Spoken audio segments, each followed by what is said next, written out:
دیکل کردی که خانن کردواری و دا قاضی کازور سر خارناوی هیل خارنگه ناحیه شلال زه روزنه پتریا ولاتیان ویجور خارنل خارنگه ها دا قاض دیکن. بله نسبت خارنا دیکلی الوی خارنگه خانه که مفضله اش همی خانه دی گلک پیشکفتی تره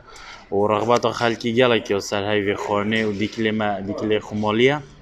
یه نیا روزانه تا چه کردن و معمل ما هي تقريبا جدوه که بأربيله يعني جالك تنافي بخونا في ديكلي خماليا و خورنا که جالك مفضله الفيش همي خورنا دي جوازه نه بس هم مطعم چید که اینو هم تفروشین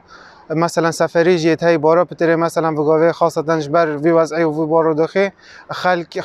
خاصیتن جبو سفری مثلا هم دیکلتوان حاضر دیگه و تشتیتوان بدویتوان همیاد گل کامل دیگه و هم خو خدمتوان دیگه هم بین حتی که بعد درگه مالتوان جین خودی سیدا تقریبا معدل روزه مثلا خاصتا جبر وی وضعی مثلا روزه مثلا 15 دیکلک حتی 20 دیکلک خاص دیکلش بلی خارنه دیتر هم چت کن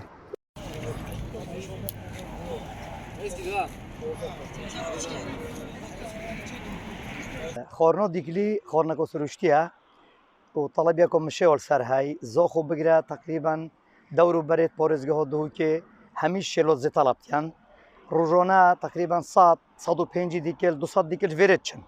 و خورنا کسروشتیه یا طبیعیه یا بزرره نید مثلا دواجنانه آن معمل و خودم کن دوی خود چرند بردوین الناف واچم و بیستان و جای طبیعیت خون دیکل کردی تامورنگ که جدا جهر گوشته که دی خوشتر و آبرواشتر اجبر کودیکل اب خود چریتون و دیرج آلفی و اتساقای که سروشتی دا تیتا خودان کرن لو ما رواجا خلکی السر خارنا دیکری براب زیده بونه